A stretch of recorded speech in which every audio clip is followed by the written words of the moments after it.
I'm Max Brantley with the Arkansas Times on Monday, October 10th. We recorded this program about 1 o'clock Friday afternoon, and within the next hour after that, the presidential races, we knew it kind of blew up. The first event that had happened, of course, was the release of the tape of Donald Trump some 11 years ago, off camera, but on a hot mic with Access Hollywood, saying some repulsive things about women.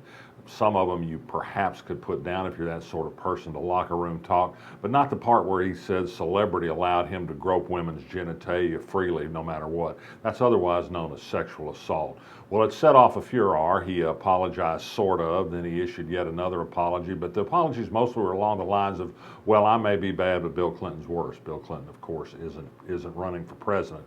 But Donald Trump made it clear he was not going to give up that line of attack. He did something amazing Sunday afternoon before the second presidential debate.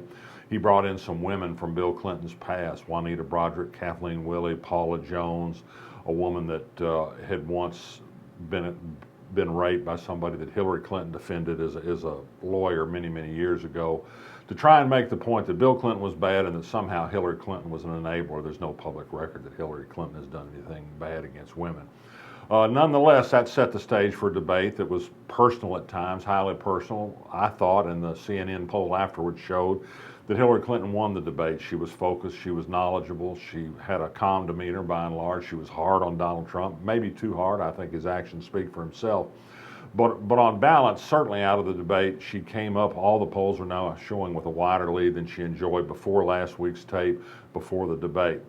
Does that mean the race is over? Gee, I don't know. I think Arkansas still will go solidly for Donald Trump. The top Republican officials in Arkansas at the state level and the congressional level clearly going to vote for him. A few of them have some problems with what he was quoted as saying in those tapes, but none have given up backing his candidacy. I think that's a reflection of where they think the Arkansas voter is. That's not something to be exactly proud of, it seems to me, but it also raises a possibility that perhaps the rest of the country is like Arkansas is. This race may not be over yet. I certainly don't count them over until they're over. Back at the state capitol today, the legislative committee is going to talk about rolling back a vote last week to recommend spending a whole lot more money on special education in Arkansas school classrooms. We don't spend enough. We need to spend more money, but there's tremendous reluctance on the part of Republican legislators to increase education spending, because that would be money taken away from their ability to cut taxes still some more. I'm not sure our priorities are straight at the Capitol, but the Republicans think they are. These are Trump supporters after all. We're also talking about providing more money for school bus transportation in rural districts. They may need that help. The legislature is going to do it, however, by taking it away from bigger districts. There is no increase if somebody has to suffer for somebody else to gain. So that's not advancement. That's just shifting assets around. Small story this morning on the Arkansas blog of interest. The Arkansas Supreme Court ended a tradition of some 40 years by no longer having a joint ceremony with the Arkansas Bar Association to welcome lawyers who've just passed the bar exam to the practice of law in Arkansas. The reason seems to be that the Supreme Court, which is a fairly vindictive bunch in several cases, isn't happy that the Arkansas Bar Association is backing an amendment that would change the merit selection of the Supreme Court. The justices could be reappointed if they made this change, but they don't seem to like the idea, and so they showed it by disinviting the Bar Association from the annual bar swearing-in event.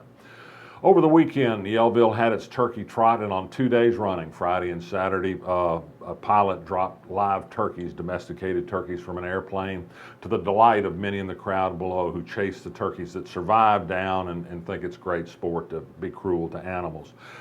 Turkeys died on each of the two drops, once on Friday and once on Saturday. That kind of put the lie to the assertion of turkey droppers that somehow this is a humane practice with no danger to turkeys. There was a huge outpouring of protest. The turkey droppers tried to say this isn't officially supported, the Yellville chamber in behind this. This is just the phantom pilot's doing. It's done, though, with the sufferance of local officials. Perhaps next year, the sponsors who hid in shame this year by having their names taken off the Turkey Trot webpage will perhaps persuade cooler heads and end this inhumane practice. We shall see. Pernod Ricard, which makes various distilled spirits in Fort Smith, announced today that it's going to add Malibu Rum to its line so that it can supply Walmart stores. small additional work for the Fort Smith plant. The interesting point to me is they're going to make a lot of rum that can't be bought in Arkansas. There's no Walmart store that can sell distilled spirits in Arkansas. We have a weird set of liquor laws that make this impossible. There is one Sam's Club at Fayetteville that they've managed to get a permit for that will be able to stock the rum. And finally, for those people like a good demolition project, at 10 o'clock tomorrow, there's going to be a series of controlled explosions that's going to bring down the center steel arch spans of the old Broadway bridge into the Arkansas River. The Highway Department then will have 24 hours to clean up the mess. This is all about replacement of the old bridge.